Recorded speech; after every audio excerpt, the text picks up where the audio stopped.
my growth curve.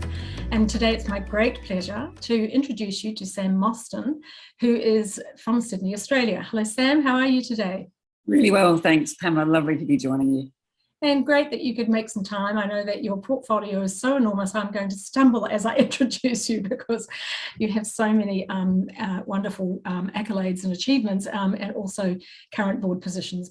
Let me share with people who are listening today a little bit about your current roles and background before we get underway with our conversation.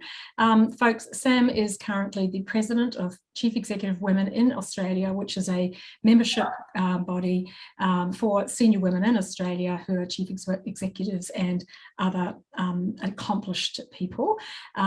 She is also the chair of the Climate Council, which is one of the things that we'd like to talk with her about today.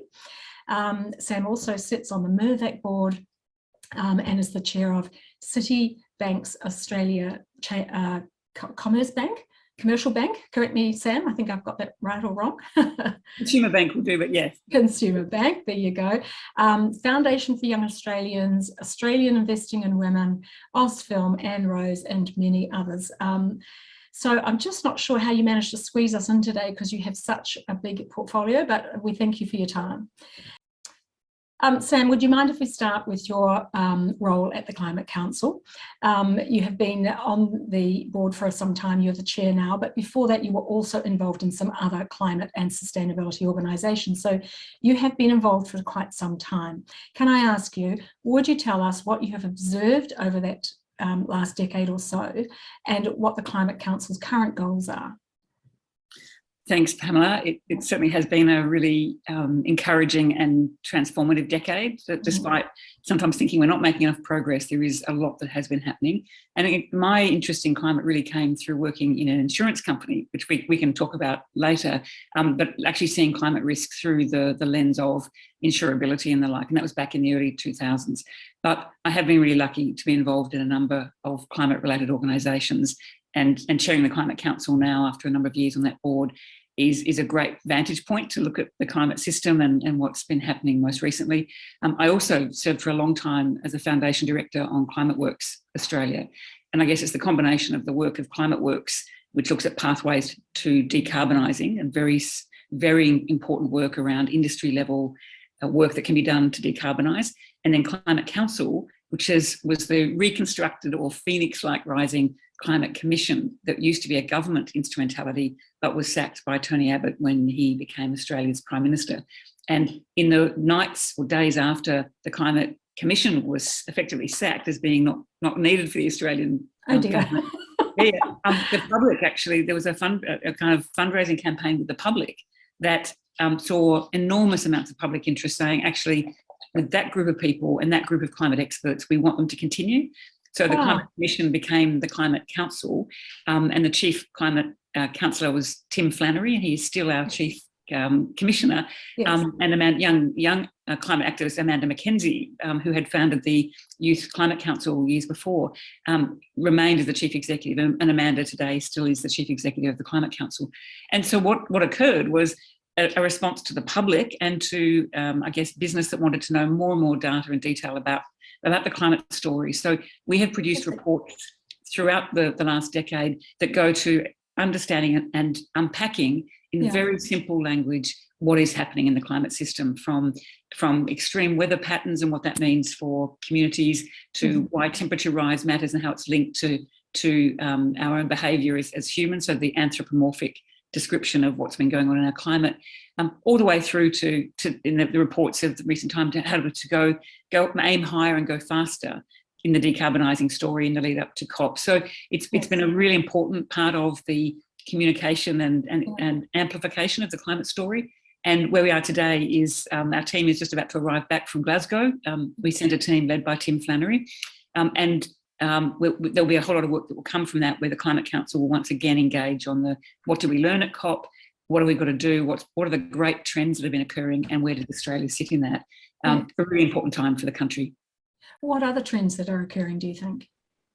That came out of COP generally, do you think? Or no, just before we get on to COP, just the general climate change trends. Yep. Is the pace increasing, as people are suggesting? Yes. Are these fires around the world definitely part of the problem? Is the current flood in Toronto, Canada? Vancouver, isn't it, where the floods are? I mean, all of these things are said to be signals of the climate changing. I think that's right. I think, and what we actually saw at COP was the confirmation that we've stopped debating the science. We've stopped debating the link between human-induced climate change and great extreme weather and other cataclysmic events.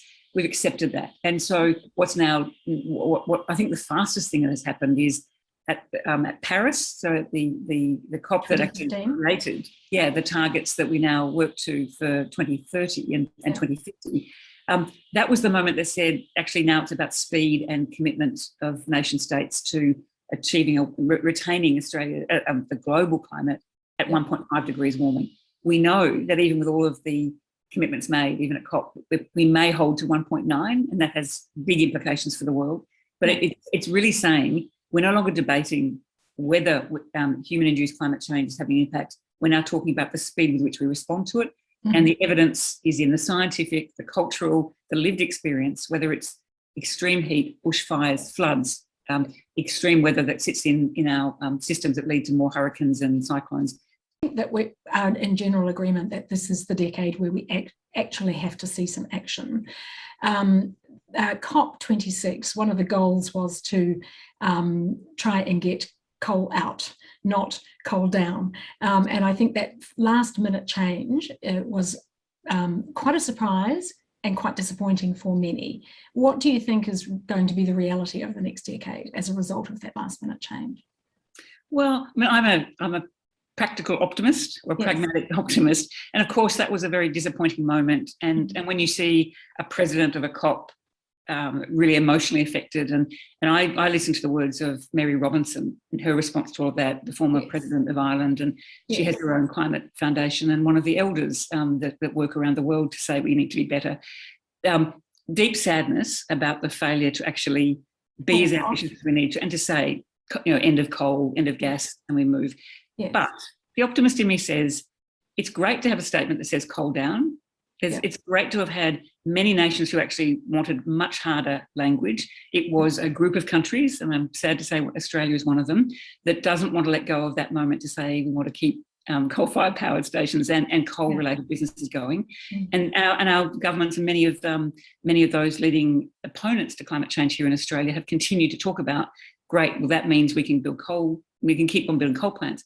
But they're wrong, of course, because actually coal down is code really for we're now on that ambition. Coal's going to be extinct sometime soon. and the financial markets have moved very quickly. Coal will be a stranded asset, and there'll be no new money going into this with those that actually believe in long-term investment returns and horizons. It'll be stranded assets. It will be people will lose money on that strategy. And so the other big part of COP, which I think is sort of more interesting than where the final declaration was private capital and business, the private sector more generally, was so way ahead. So the big moments were things like the former governor of the Bank of England, Mark Carney, turning up on behalf of net zero private capital with a commitment of 130 trillion US dollars worth of investment in the net zero pathways. And so you're seeing the private sector and capital and really engaged people pushing harder and harder. And governments in this case, particularly those that are a bit more recalcitrant, they'll have to catch up.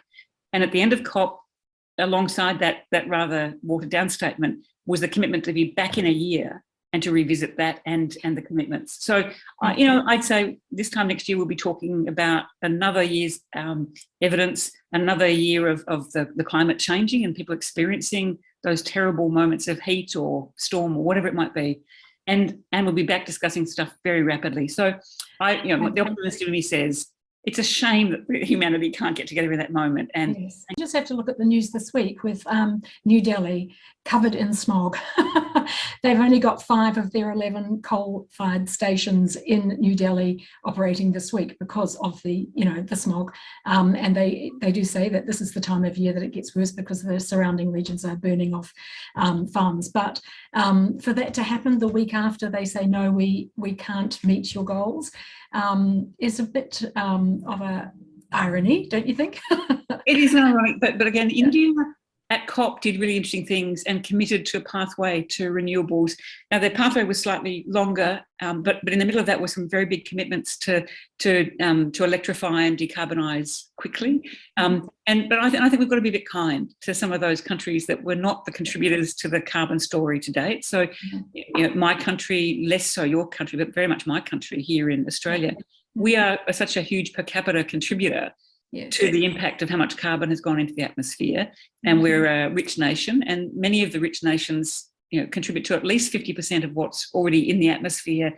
So we've been causing that kind of damage that countries, certainly small island states, the Pacifica and other parts of the world already are feeling that impact, having not been a contributor to carbon at all.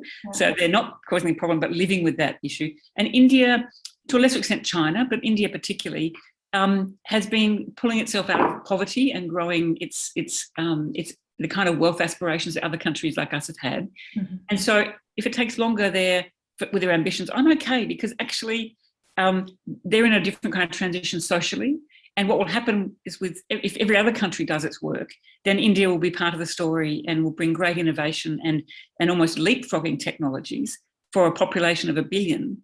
Yes, look, you and I have both been in change management and transformation throughout our careers, so we know that it is hard to get people on board with massive changes, new technologies, things that look different from the past. However, I think the pandemic has taught us that hanging on to an old notion, can send you down the drain. And we've heard through these conversations on Thrive 2030 over the last 6 months from many people saying, we achieved 5 years of digital transformation in 5 months. We got our people to go home, the entire tens of thousands of them, in a week, when we were terrified of giving, flexibility the tech the week before. So massive changes have occurred through the pandemic. And I'm wondering, do you think that the learning from the pandemic will help us with facing this challenge with the climate change? Do you think it'll give us a sense of being able to let go of our fears about what might happen, and so that we can move forward to the new thinking? Goodness, I hope so, because the pandemic was one of the great disruptions. It affected us all globally in very similar ways. We all had to reconceive of what life would be like when none of us could travel, none of us could leave our homes, and in that moment, we were able to see that, those, as you say, those things that were in preparation, and even those that had been thinking about it, suddenly had to make decisions very quickly and live by them and make sure they could work to sustain our economies and sustain the things that just needed to keep being done. So I think the digital transformation and the use of technology like this, where we can have meetings and talk and get things done, that was a moment. I think another moment here in Australia, which again goes to the climate story, if a government can say, this is a crisis that requires our intervention right now, and can move hundreds of billions of dollars into making sure that people remain attached to their employer. So that's our JobKeeper program. And then a job seeker program and we'll give money to those that can't get work at the moment because there is no work to get, but we're going to keep them whole so they don't fall out of the system. Those decisions, together with closing the national border particularly, ensured that Australia could come through fairly well, better than you might have thought at the beginning. And yet there's no way pre-pandemic that a government could have committed hundreds of billions of dollars to effectively a social welfare net to make sure we got through and that people remain connected to their employer, and made those big payments and got that money out the door. Those kind of payments would have taken, if not years, decades, in a system that was actually lumbering along with policy and budget year and what will the public let us do, and we want to be in surplus, not deficit. Those arguments just went, and those decisions were made in days. And the same way the GFC monies flowed. And so if we can do that, if we think the pandemic was a challenge to our future prosperity and our health and well-being, we know, and Bain and Company have issued a report actually during COVID, that COVID is just the dress rehearsal for the level of disruption economically and social of climate change impacts. And so if you can move money and change policies in that moment, absolutely you can do it on climate. You could say, we will decarbonise, we'll electrify everything, we'll set a target, not just for 2050, but for 2030. Let's just be ambitious. And if I give you a kind of an example of where the private sector has led on this, an announcement we made just this week on one of the corporate boards I'm on, at Mirvac, so we're a property developer and we build a lot of infrastructure here. Our Chief Executive, Susan Lloyd-Hurwitz, at our AGM just this week, was able to announce that we had hit our internal carbon positive target. So that's the carbon intensity of our internal operations, scope 1, that we'd met our target to be carbon positive this year, 9 years early, to have our target of 2030. Fantastic. And so what did that mean? That meant back in 2014 and 2015, a carbon positive target was set for 2030. The company rallied around it, knew exactly what that target meant. It was an ambitious target at the time. It was seen as, oh, really? Do we really think we can do that? But Susan and her team, supported by the board, said, absolutely, that we're in the business of actually leaning into this. And if we don't set these really ambitious targets, we'll just keep doing business as usual. So we're going to have to innovate and we're going to learn. And of course, what happens, you set a target, you change the conversation, and we'd had that conversation with our investors and then with all of our own people. The reason we hit it so much earlier is that once you get started, the effect of what you're doing suddenly plays into other changes that are happening, new partners emerge, and you get this cumulative and escalating change that guarantees you get there earlier. But you only get to do that if you go early. You don't get to catch up by saying, well, we'll revisit a target at 2030 and we'll catch up. You don't get to catch up. And so Mirvac, I think, it's the first real estate company here in this region that's actually hit carbon positive. That's fantastic news. Governments can do that. And that's why Matt Keane, who's our treasurer in New South Wales, has put that kind of 2030 targets for the New South Wales economy alongside things like gender equality and tech revolutions at the centre of his budget and his view of the future of the state. So states are doing it, local governments are doing it. In Australia, it's our national government that is still lagging. I agree with you that anything can be achieved if you just put your mind to it. We've proven that over the last 2 years with the pandemic. And I think some of the comments by the UN Secretary General and the President of COP, Alok Sharma, both of them were a bit disappointed and said, we haven't quite achieved our goals. We wanted to get rid of fossil fuels. We wanted coal out, and they had these milestones that they wanted to achieve. And then, because the next statement is, we've got this decade to put things into action, so let's see that we can get that to occur. And as you made the comment, they'll be back in for COP27 next year. They're being asked to tighten up their goals for 2030 next year. What do you think, from Australia's point of view, it needs to do? And from the federal government's point of view, what does it need to do in the next 12 months to be able to meet those 2030 goals?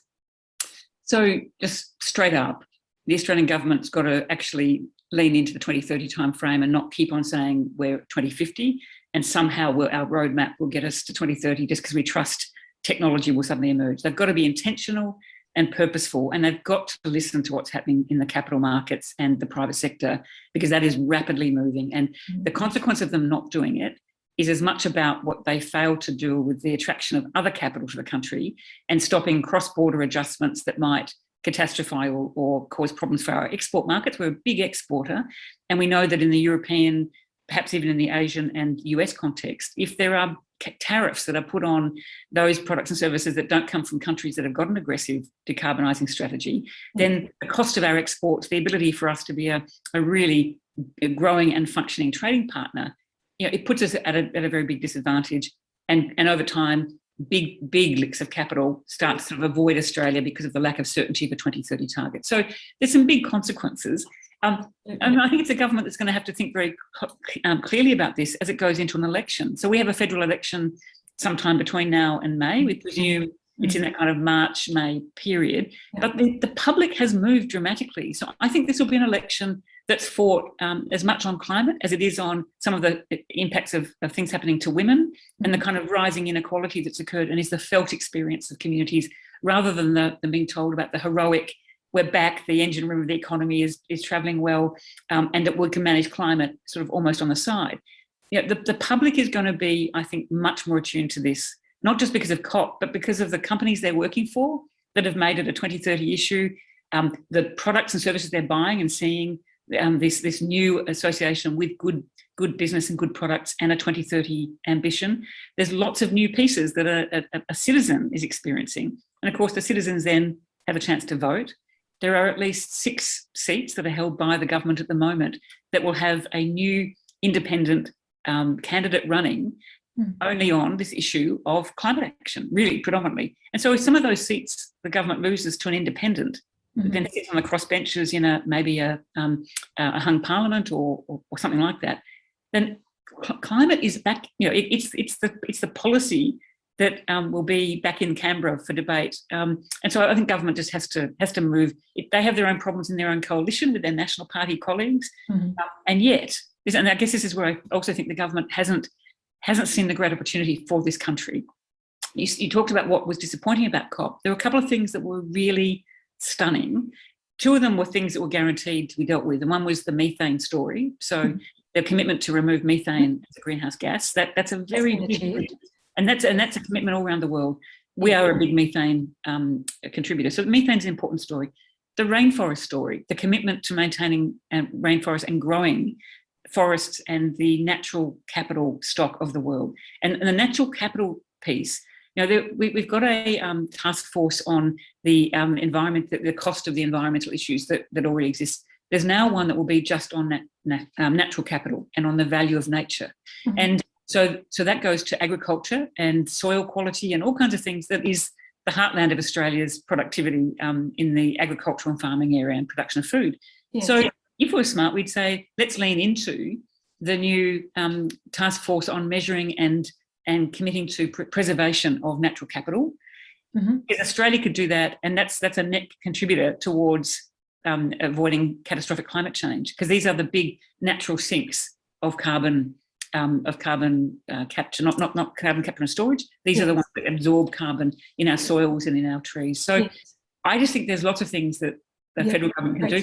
But in the meantime, everyone else is doing great stuff. So just on that natural capital, I understand that the Blue Mountains area, which is one of the top 11 forests of the world, which we're aiming to protect along with the Amazon and Borneo, etc., and Tasmania, but the Blue Mountains area has been tagged as one that is at risk of adding to the carbon challenge at the moment because of the forest fires and erosion, exposing rock and so forth.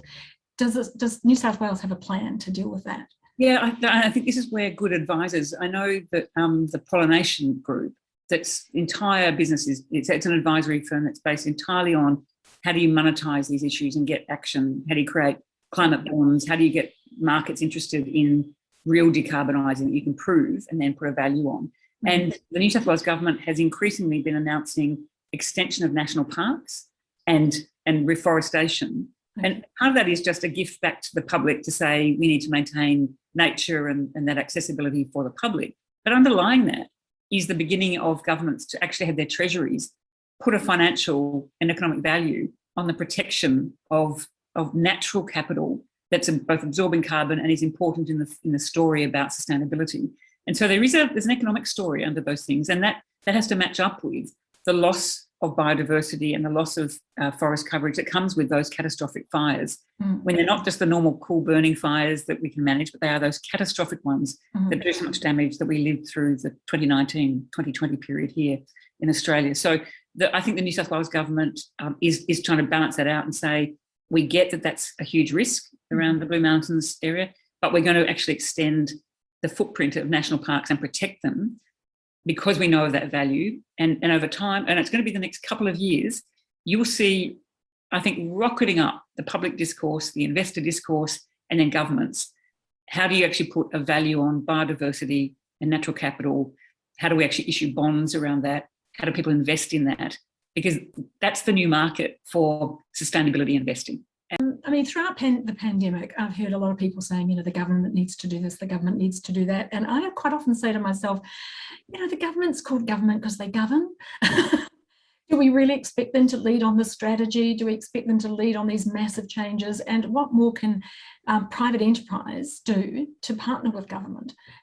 What are you seeing happening in Australia with major businesses? The big listed companies, the big global firms. They have power. They've got the influence. They get invited to the top table. They go on the trade missions. They have the ear. They can do more, don't you think, to try and influence government to do what they need to do properly? Yeah, absolutely. If I break that down to a couple of things, if you look at the kind of leadership of today of the Business Council of Australia, led by Tim Reid, that with a full strength commitment to 2030 net zero carbon targets, that's a mile away from where people thought big business was a decade ago, or would have observed big business to be protecting industry and protecting the fossil fuel sector, all those kinds of things. You've now got the key big business lobby saying we want government to set targets because we want certainty, stability, and you do your job on that part. We can bring the capital, we can do the innovating, but we do need government to play its role, as you say, in governing. Give us the framework that is clear and is globally competitive, so that we keep ourselves in the race with those that actually support many of our big listed entities. Our superannuation funds have also called for that. So our super funds, which are huge drivers of investment and look after the wealth of most of the Australian public who want to see good returns but done well. Increasingly, they are using the environmental, social and governance lens, the ESG lens, to say to all the companies they're invested in, what is your environmental program? What's your social program? And that picks up all sorts of things to do with the community. And what's your governance structure? And are you good on gender equality? Do you have a safe workplace that doesn't have sexual harassment? And are you an inclusive place that's dealing with the rights of Indigenous peoples or migrant people? And so that has changed dramatically. But if I come back to what government needs to do, and I think we're at risk of, after the big intervention in our lives, both with the money and then the shutdowns and holding us under lockdown and in the vaccination program, big interventions in our life. Of course, people want to say, I don't want government in my life much more. And that's a natural response. And I get that with those kind of issues. But where we do need government is as the scene setter and the stabiliser that then allows us to do the things that the private sector, in partnership with civil society, with the public sector and with government, can do. And I guess where I see that most profoundly is the 2030 targets, because that just settles the matter. But then on social issues, it would be great if government could actually set targets around what we believe gender equality looks like and how do we eradicate the risk to women about unsafe workplaces and sexual harassment and worse, and how do we actually support women to be equal partners in an economy that at the moment is skewed to our role being very much in the caring professions with low income, insecure work and not a full participant in an economy that needs every single person able to work. So I think there are really important roles for government as stabilisers, as commit to something, and then you send that out to a market of smart people who want to do that, and we can do much more. Yes. Sam, I wonder if you would bear with me for a minute. I'll change my background. I've got this map here, which was produced by the World Bank in April this year. The map shows the countries that have an emission trading scheme or a carbon tax, or one that is scheduled to be put in place in the next few months or year, or ones that are under consideration. That's what the three different green, yellow and purple colours mean. Australia has no colour of either three, which means it's not under consideration, it's not scheduled and it's not in place. Would you tell us what the conversation is in Australia and why it's not underway, this conversation? Yeah. Well, thank you for showing that screen. It's a really important one. And of course, as an Australian, it makes me very sad. I will put aside for a moment my sense of anger and that kind of fury about how much we could have been well and truly in the green space over many years. But I'll just tell you why I'm sad. Back in 2004-05, 6 leading Australian companies that represented insurance, banking, fossil fuel sector, a broad range of climate impacted big organisations came together to found the Australian Business Roundtable on Climate Change. And in conjunction with some research that was done by the CSIRO about how effective an emissions trading system or some kind of cost on carbon would be to actually supercharge Australia's ability to innovate around removing carbon from the system. So by pricing it as a pollutant, making it something that no one wanted in their business that they would then work to remove, we were able to show how quickly that would drive both innovation in the transition, but also how quickly it would mean we could be a leader for the world to show how a pricing mechanism could give you the best way to get companies to change and to actually have an impact on the climate system. And so that report was presented to the then Prime Minister Howard in 2006, and he took to the 2007 election a commitment for a form of carbon pricing through an emissions trading system.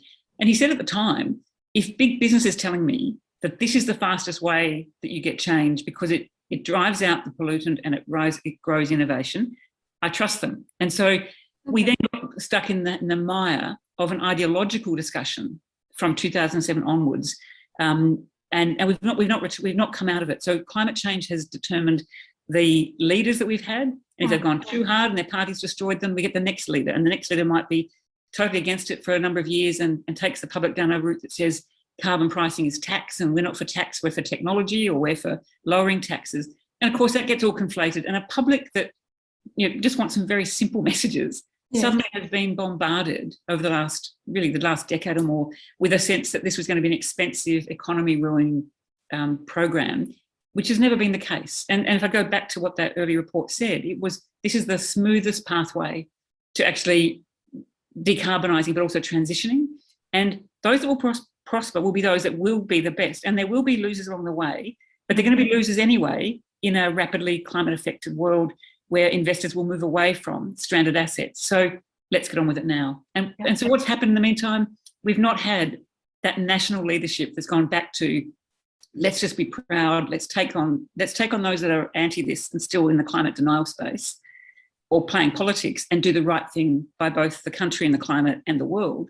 And so we're stuck there now. Now I think we've got with our election coming up, it will be again the debate. And our current Prime Minister has said it's all about technology, and I don't want to commit us to anything. And I think Labor in opposition will probably run the line of, well, we will actually put a price on it and get on with it. Because actually, in the middle of all that time, under the Gillard government, there was a negotiated deal that actually had an emissions trading system in operation for a period of time, with the Climate Change Department and the Treasury modelling it all and reporting on it. And it was only in that period of time that Australia's greenhouse gases really significantly reduced because of the action of putting in the price signal. So price signals matter, they're not scary. In my simple way of conceiving it and explaining it, you pay full freight for everything you do. And we haven't paid full freight for the benefit this country has had from this extraordinary stock of fossil fuels. We were never paying for what economists would call the externalities, which was the impact it was having on the climate as a pollutant. So we've been living on the tail of getting away with it for long enough. And now the climate system's come back to say, actually, the climate is seeking some sort of payback, if you want to think of it that way, or the climate system. And now we've got to pay more and more rapidly to make up for the fact that we didn't think of that as a cost that we should have been accounting for. We're quite used to getting signals that say, you can't keep doing this because that system will break, whether it's social or environmental. And I can't see any other way other than at some point we will be paying a cost for carbon that actually sees the rise of decarbonisation and a world that we can afford to live in that has to pay the price of what we've done through that destructive quality of those gases. So, it's very sad to see that. And on the positive, if you're looking at where's innovation and where's private capital, where's the private sector and state governments, you could have almost a green map there for Australia to say lots of work going on at local government, state government and the private sector. If you're measuring that, and we've got to grab that and utilise it at a more national level. Yes. The last thing I'd like to ask you about, Sam, is the less developed countries, the group of 48 who were lobbying for funding to support them to make the climate changes they need to make, and also the request for money to help address the negative impact on these nations because the wealthy countries created the problem. What do you think the outcome from COP was for them? Well, I certainly think they made a very important case, which was to clarify where where the impact has come from most and who it's impacting. So when you have the president of, I think it wasn't Tonga, it was one of the other Pacific, was it Tuvalu, who gave their address from the water. From the water with the standing in the water. Yeah, half of it. And very powerful impact. Yeah, and similarly, while that was happening, we had a number of very important Torres Strait Islander leaders in the Australian context actually showing their land and the washing away of the burial sites of their ancestors and being washed out to sea and saying, we're losing everything about our culture here in an Australian context too. So I think very powerful images and powerful stories and a powerful coalition to say the wealthy countries have got to do more. And I think a general acceptance that is right. So I think that's important. I was really interested that during that time, the New York Times ran a front page story that actually really put in very, very, very clear statements as to who have been the polluters, who have been most affected, and importantly, on a per capita basis, what's been the impact of our behaviour as human beings. And, really sadly, almost the highest per capita emitter into this system, despite our smaller population, is Australia because of our exports. And so you look at it and say, wow, when you see it there and you see us, and we were also just at the bottom of the list of the really big wealthy nations that have done the damage. So we weren't the big one. We just snuck in, but on a per capita basis, we were almost the outperformer.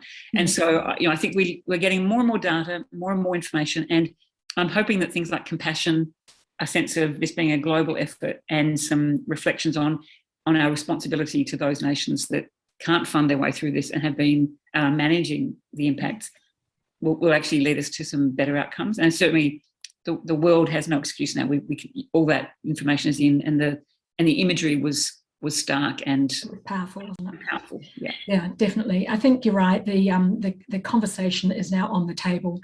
People have accepted that we are part of the problem. We just need to get into action. I mean, 2030 is only 9 years away. By the time we get round to it, it's going to be 8 years away. We're still dealing with the pandemic. We are digitizing everything we can from one end of the supply chain to the other. There's a lot going on. Leaders are quite stretched. There's a lot of alteration and adaptation happening within businesses, within nations, within communities. And there's a lot of recovery still to be done from the last few years. So I'm hoping that we don't have to wait till COP27 to hear that things have moved on. We could talk all day. I have 1,000 more questions, but we're running out of time, and I know you've got another appointment to run to. But before you go, can I ask you my last question, which is, if you were chief executive of the world at some point in the future, who knows, what would be the priority for you? Not necessarily to fix in the first 100 days, but to put on the table as being critical issues that you want everybody to take attention to. What are the things that you'd put on the table for the first 100 days? Wow, chief executive of the world. Yeah, that's a great role, mate. I think it's great that if I was that person and I'm a woman, so that would be there you go.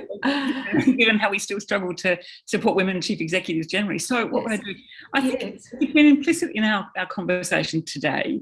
We live in a really challenging time of our human history, and we're increasingly united around the globe by some pretty big things that we're all feeling. So climate change is not a story just about one part of the world, not another. We are now united in the experience of the climate impact story. And so there's a humanity that comes to that, the lived experience of that. I think we're also all very conscious now of the inequality story of who've been the big winners and losers in economic systems that have preferred those that had access to equity and could grow richer, and what's happened to those that have only ever had a pay-as-you-earn type of career and really haven't seen increases in their wealth at a basic level over the last decade. And that coming together of the very wealthy and those that have been left out, I think, is a story that needs explaining in a compassionate and reasonable way. And of course, the pandemic did unite us all for this period. And so a friend of mine describes that as the biggest psychological experiment we've done together at the same time, and we're just learning about what those implications are on mental health, on where we'll work, how we'll work. And we hear language like the Great Resignation, but I think it's actually the Great Contemplation, where people are sitting back and either saying, I'm not sure I want to go back to where we were, I want to go in this direction. But for those who actually have physical work on the front line, just need quality work, they're trying to think about, how do I find that quality work, and how am I respected in an economy where I can't take advantage of all these great digital ways of operating. And so in this great contemplation, this great psychological experiment we've been on, and as we re-emerge, I think my big messages would be simplifying all of that to, what does good leadership look like? What do you need from leaders right now? And you need compassion, absolutely need clarity of what the challenges are and how we can face into them and what that will mean for us, both positive and negative. I think a lot of trusting that local solutions are going to be more and more important. So place-based insights, listening to First Nations people around the world who've been dealing with these things over millennia, not just over the last couple of 100 years, listening in and leaning into conversations around First Nations and ideas that come from deep connection with the earth, and with a sense of connection, and trusting that those locally created solutions actually have always worked for community. So honouring that and ensuring that people do feel connected locally. And I think I would be looking at, you know, a world where every family could see their daughters and sons together and say to them both, you will have an equal world. That it won't be less equal for women, for girls, that they'll be an equal participant. So we have to solve for that. It's a known crisis around the world, that young women's prospects at a financial and meaningful engagement with the economy is compromised. So I want to be able to say to families, you'll be able to tell your daughters and sons the same story about their sense of future. And you also be able to tell your sons that they can be good men, and they can actually be doing the things that have often been the domain of women. And so we can sort of neutralise some of the things about how we think about where care comes in a society. So we will care for each other, and everyone's part of that. So I think there's a narrative I'd want to use, and say, and good governance is about ethics and decency. Yeah. Let's remove some of the insane nastiness that comes with political rivalry. Let's be honest, full of integrity, and actually give people a sense, not just of hope, because I think hope gets you only so far, but a real sense that there is a destination that we can do, and we can achieve it, but we're going to have to do it in a way that's collaborative, respectful, full of integrity, and lots of honesty. And I guess I want to give that sense of can do, but with the conditions to do it. And I hope that wouldn't be seen to be too kind of aspirational or just hopeful, but actually that's a world I want to live in, and I want my daughter to live in. And you know, my daughter will be 30 in 2030. We've had the SDGs guiding us since 2015, and that time is ticking down, and everything that's in the SDGs, and the interconnectedness of all of those goals tells us why gender is as important as inequality, as climate change, as education, as poverty alleviation, as technology, all those things, those 17 goals embraced really meaningfully, actually give us a prescription for how we can actually do things as a world where typically we've been very much about fighting within that world. So that would be my kind of sense of the first. Fantastic, Sam. I hope the world leaders are listening to that, because they didn't do a terrific job at coming together and guiding us through the early days of the pandemic. Instead, they all raced home to their own nations and protected their own, populations, which was understandable. However, we've learned through this experience that that's not the way to solve a global crisis. So I'm hoping that they would have learned through the pandemic that they need to pull together more. And as you say, there is an intersection between all of these enormous goals that the world needs to achieve. And we do need for the leaders to recognise that, so that we can pull together. And thanks for raising the gender argument, because we haven't discussed that very much on Thrive 2030, but it is a really important part of surviving to 2030 and making sure that we use all the resources that we have, and making sure that we provide opportunity to both genders, or all genders, and across all nations. And I do feel that we need to do better, not just in gender equality, but in cultural diversity and supporting nations that don't get a fair deal, which is why I asked you that question about the less developed countries, and what do they get out of COP, because I do think that we need to focus more on that. Sam, it's been wonderful talking with you. It's so insightful. Thank you so much. Sam Mostyn from Sydney, Australia. We'll see you again soon, Sam. Thank you so much, Pamela. It's been a lovely conversation.